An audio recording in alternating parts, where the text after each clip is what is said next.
एक सवाल और जिस पर आप सभी की बारी बारी से मैं टिप्पणी चाहता हूं। बीजेपी की जो चूड़ा दही पार्टी हुई उसमें पवन सिंह भी शामिल हुए। उनके शामिल होने पर कोई आश्चर्य नहीं है, भारतीय जनता पार्टी के लिए उन्होंने खूब प्रचार भी किया। पर एक महत्वपूर्ण बात यह है कि अप्रैल में राज्यसभा की गुंजाइश बन रही है, वहां से 5 सीटें बिहार से राज्यसभा की खाली हो रही हैं।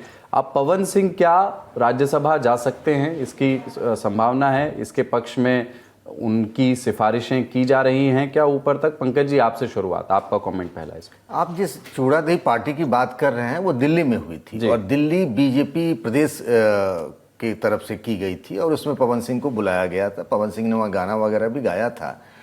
और जब पवन सिंह की जब बीजेपी में फिर से एक तरीके से घर वापसी हुई तो आपने वो तस्वीरें देखी हुई कि तमाम गिले शिकवे दूर करके वो उपेंद्र कुशवाहा के पांव छूते हुए वो सारी चीज़ें आई थी। उन्होंने जो गाना बनाया था बीजेपी के लिए, वो प्रचार सॉन्ग था, वो भी बड़ा हिट रहा। कई लोगों के लिए उन्होंने प्रचार वगैरह भी किया।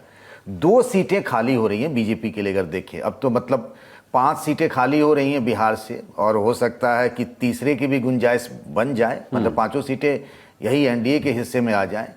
एक बहुत पावरफुल लॉबी है जिसमें यूपी से भी बीजेपी के नेता हैं और बिहार से भी बीजेपी के नेता हैं जो चाहते हैं कि पवन सिंह की एंट्री हो राज्यसभा में, क्योंकि उनके जो तमाम साथी हैं वो सब लोकसभा के सांसद हैं, चाहे मनोज तिवारी हों, रवि किशन शुक्ला हों, और अभी रवि किशन के साथ गोरखपुर महोत्सव में भी देखे गए थे पवन सिंह। ये लॉबी चाहती है कि राज्यसभा में उनकी एंट्री हो जाए, लेकिन अभी तक मतलब पार्टी नेतृत्व को फैसला करना है। ये अभी तक कोई ऐसे संकेत नहीं मिले हैं और ना पवन सिंह से जो मेरी बातचीत हुई कि उनको इस तरीके से कोई भरोसा दिया गया है और कोई उनको ऐसा वादा किया गया है कि आपको राज्यसभा देंगे, ऐसा कुछ है नहीं। लेकिन हो सकता है कि इस पर विचार करे पार्टी। संतोष जी, अभी देखिए, मतलब उपेंद्र कुशवाहा का मत बोलिए, वो भी एक प्रत्याशी हैं, उनका भी टर्म खत्म हो रहा है। उनको तो एक ट्रंकेटेड पार्ट दिया गया था, जो हाफ पूरा का पूरा 6 ईयर का टर्म नहीं था, उनका भी खत्म होने वाला है।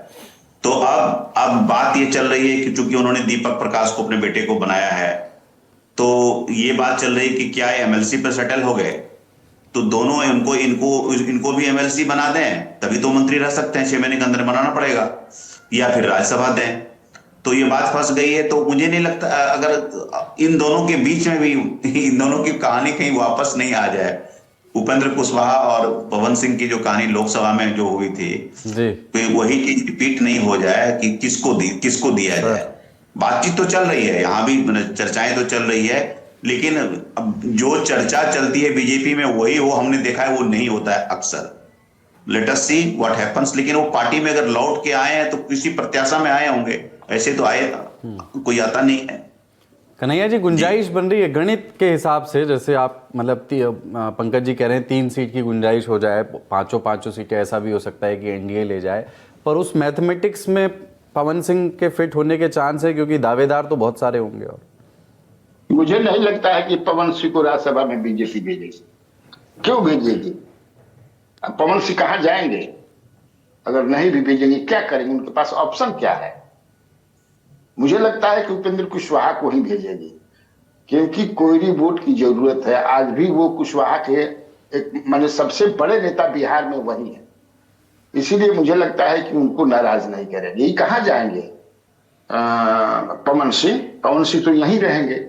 और मुझे जहां तक जानकारी है कि इनको शायद ये कहा गया है कि आप तैयारी करते रहिए, हो सकता है कि 29 के चुनाव में उनको आरा से टिकट मिल जाए, क्योंकि जो थे वो तो अब कितने नाराज हैं क्या हैं। वो आरके सिंह तो अब रहे नहीं, तो इसीलिए मुझे लगता नहीं है कि इनको जो है अब वो सबसे बड़ा कारण कि पॉलिटिकल क्या फायदा होगा इनके आने से। वैसे ही जिस समाज के हैं उस समाज के लोग तो सारे बड़े नेता बीजेपी के साथ हैं, और उस समाज के लोग तो वैसे भी एनडीए को वोट देते हैं। तो हमको नहीं लगता है ऐसा। ठीक है, आप सभी का बहुत बहुत शुक्रिया इस बातचीत में हमसे शामिल होने के लिए।